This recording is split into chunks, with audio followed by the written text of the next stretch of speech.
नमस्कार दोस्तों, आज हम एक ऐसी ऐतिहासिक कथा के बारे में बात करेंगे जो महाभारत के पृष्ठों में गहराई से बसी हुई है। आज हम अश्वत्थामा के जीवन और उनकी कहानियों की पूरी व्याख्या करेंगे। अश्वत्थामा द्रोणाचार्य के पुत्र हैं। उनके जीवन की घटनाएं, उनके संघर्ष, उनकी वीरता और उनके शापित भविष्य की कहानी एक विशेष महत्व रखती है।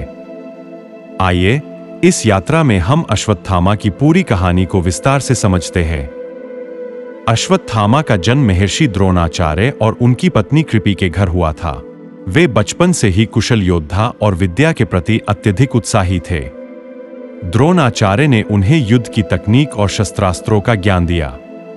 अश्वत्थामा ने अपने पिता से बहुत कुछ सीखा और युद्ध के क्षेत्र में निपुण हो गए। अश्वत्थामा का नाम संस्कृत के शब्द अश्व और थामा से लिया गया है, जिसका अर्थ है घोड़े का धारक।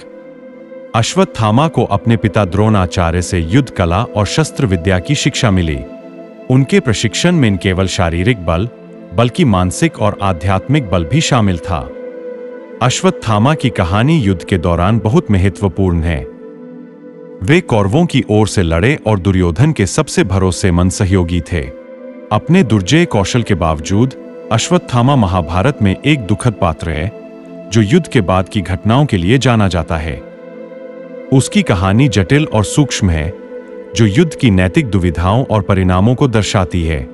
द्रोणाचार्य की मृत्यु के बाद अश्वत्थामा ने अपने पिता की मृत्यु का प्रतिशोध लेने की ठान ली। उन्होंने पांडवों के शिविर पर हमला किया और वहां मौजूद कई सैनिकों की हत्या कर दी।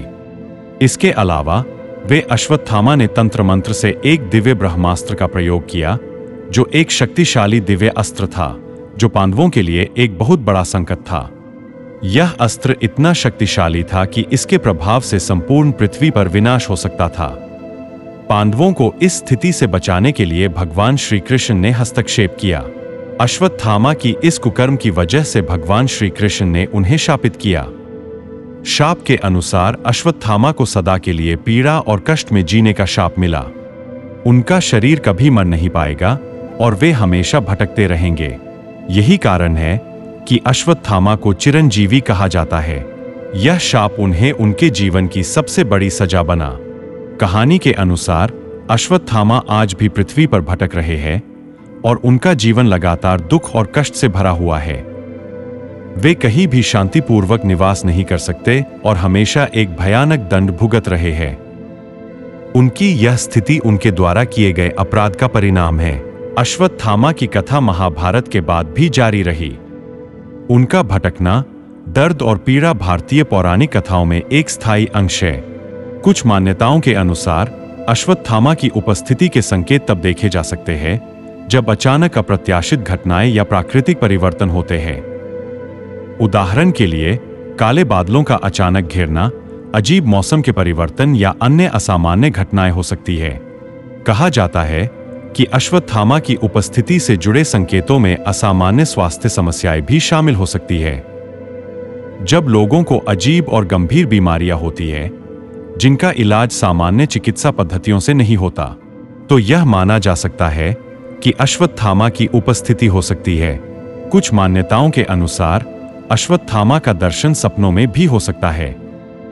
अगर किसी को बार बार अश्वत्थामा के दर्शन या उनसे संबंधित घटनाएं सपनों में होती है, तो यह उनकी उपस्थिति का संकेत माना जा सकता है।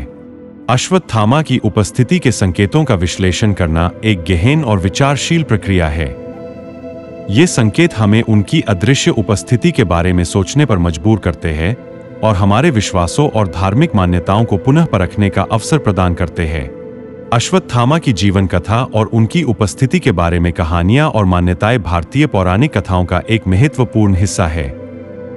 ये अनसुनी बातें हमें यह समझने में मदद करती है कि पौराणिक पात्रों का जीवन कितना जटिल और दिलचस्प हो सकता है।